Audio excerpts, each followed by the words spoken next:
Hi everyone, and welcome back to Artopia. My name is Bella Wellsteed. This episode is the season finale, but I can assure you it will not disappoint. In this week's episode, we'll talk to talented musician and actor William Thomas in the studio about his involvement in the musical theatre scene of Toowoomba. Plus, you will not want to miss our sit down with local band members Patrick Back and Colby Parker from Palinola. After, we will check in to see what's on in the Toowoomba art scene. That's coming up on Artopia.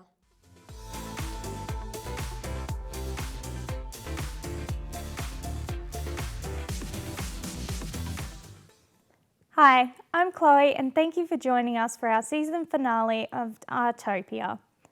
Today we have a very special guest in the studio who's been in multiple musical theatre productions, sprouting from starring in St Mary's College's Jesus Christ Superstar to playing a role in multiple musical theatre productions for many organisations. Well, it's great to have you with us. Great to be here. So can you tell us a bit about your background in musical theatre? Yeah, so background in musical theatre, well, music's always been a part of my life ever since grade 3. I've been playing the trumpet for 11 years, but it started in 2019, back when I started doing acting classes or drama 2 workshops at the Empire Theatre with Nicole Hoisler and Ari Polani. But then at the end of that year, St Mary's announced they were doing a brand new musical, Jesus Christ Superstar, in 2020, which for obvious reasons got delayed. All the way through till 2021. But after doing that, I was like, man, this is just a really great time. And bouncing straight off of that, I went into Crescendo Theatre's production of Be More Chill, where I was able to play the lead role of Jeremy here alongside many co-stars. And it was just such a fun experience. And I guess I've sort of been riding that high ever since, because every other musical I've done and every other performance that I've been in has just been so incredibly fun and a great way to express myself. So musical theatre requires a blend of singing, acting, dancing. How do you take care and develop your skills around all of that? Well, doing all of them at once is a big ask for anyone. So the main approach that I like to do is splitting them up into manageable chunks. So say I've got a song I need to work on and I go home and practice it. Let's say day 1, I'm like, okay, today I'm only going to be focusing on the singing aspect, like working on my technique, my breathing, am I placing the notes all right, all that sort of jazz. Yeah. And then the next day, once I've got the singing down, I'll be like, okay, well, let's go on to the acting. What is my character thinking in this scene? What are they reacting to? Why are they saying this line? Maybe I should say it with this inflection. And then building that on and merging those two together. And then the next day, if I've got blocking in the scene, because it's very different from an actor moving across a stage to a character moving in their world. And so putting in why is my character moving? Adding in the dancing, making sure I've got that nailed down, and then being able to blend them all together. So when I come into the rehearsal room or even onto the stage, it's much easier for me to just jump into it because I've already nailed down all those pieces individually. Yeah. And if you haven't been in a production yet, what production would you like to be in?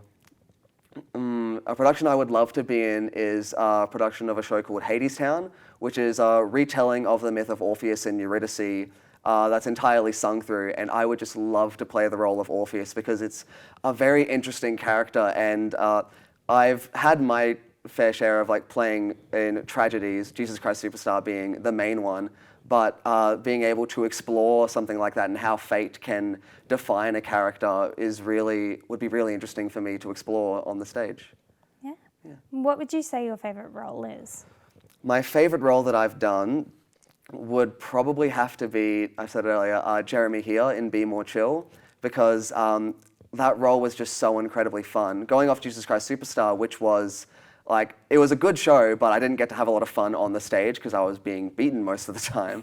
But I just got to have such fun alongside one of my co-stars, Flynn Walmsley, who has just directed a show called Heathers, and did a fantastic job in that. Yeah. But just being able to get alongside everyone was such a great experience, and that would definitely have to be my favorite role that I've done so far. Awesome. Thank you, Will, for joining us. All good. If you would like to see Will and many other artists perform at the Empire Theatre, you can check out www.empiretheatre.com.au. Now we will go to Bella to speak with talented grunge band Palinola. Thank you, Chloe. Toowoomba has a great variety of local bands, and Palinola is no exception.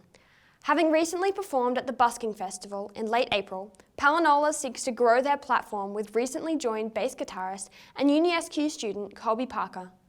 Colby and singer-songwriter Patrick Back share their opportunities, future and advice to emerging artists. So without further ado, let's see what Palinola has in store for us.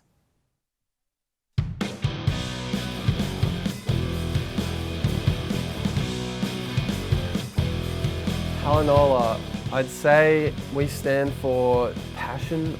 Going into this band, I knew I wanted to try and put my all into it, and I hope our music at least represents that. We only really started thinking about putting a whole band together when we put our first song out on Triple J on Earth, and we originally had our drummer Hugh Laurie and a bass player Robbie Crook, and since then our drummer has left and we've got Colby as our new bass player because Robbie had to leave. They had a bass player before me who his style was very, very technical, and so coming from a place where I'd never played bass before, I'd sort of take that very basic knowledge that I had and mix it in with the advanced stuff that he had taught me. So it's sort of a very mixed bag of some parts of the songs are very technical while others are very, very basic and very stripped back. So Triple J on Earth was the first platform we put our music out onto. There's actually a competition called Triple J on Earth High, which is what we got interested in from our music teacher who told us about it. And so Hamish and I decided to record a song for that, and we put it out there. We didn't win, but it got the ball rolling, I guess. And the song has actually been played on Triple J on Earth, the radio station, which I thought was pretty cool. So that's definitely something I'm proud of. For the part that I play, Patrick wrote all the bass parts originally, but over time they evolved and we changed them because it suited the music better than the basic bass lines that Patrick had written. So most of the music has stayed the same since the beginning, but some things have changed to better suit where we're going with our music. I'd say if you're a musician and you really want to make it, I guess, just keep practicing. Just persistence and repetition is probably the most important thing, and actually connecting with other people in the region, other musicians, is also very important because you can get your name out there, and even if nothing happens, you'll form lifelong friendships, which is really important. My advice for people who are looking for opportunities in Toowoomba is to just go to gigs, make friends, and annoy those people until they'll let you into your band. Because that's what I did with Patrick, and it finally worked, and I'm finally in the band. I've no doubt that they're going to explode after tonight. Jump on your phones right now, go and follow Palinola Band on Instagram, and we're going to be very keenly waiting to see what you guys have. It's going to be great. We hoped you enjoyed getting an inside look at Palinola. Don't forget to check out their music and social media platforms. Back to you in the studio. Thank you, Bella and Palinola. We look forward to your next performances and any songs you release. Now to check what's on in the Toowoomba arts sector. On the 11th of August, you will find UniSQ will be hosting an exhibition called Toowoomba Visions. This is open to applications from grades 10 to 12 and is a great event that continues to attract high calibre of emerging artists who create exciting and innovative arts. On the 12th of August, the Empire Theatre will host a show called Back to Back Bacharach in the Armitage Theatre. Lyndall Gale and Greg Rain both share Burt Bacharach's songbook and his decade of music hits in the 1960s. On the 9th and 20th of August, you can enjoy a 2-day workshop with Deb Mozart. Mozart states, "We will discover that we can draw and that any time is a good time to build our creative habits." An exciting event for visual artists looking to develop their skills. That's what's on in the Toowoomba arts sector. Unfortunately, that's all we have time for in this episode. We'll now go over to Bella, who will conclude the show. Thank you, Chloe. We hope you enjoyed this edition of Artopia. Make sure to check out the social media platforms and websites for all previous artists mentioned. This is, unfortunately, the end of our season. However, you can rewatch our previous episodes and shows at any time on YouTube. We would also like to thank our guests, but we would also like to thank you for watching us throughout this season of Artopia. Bye for now.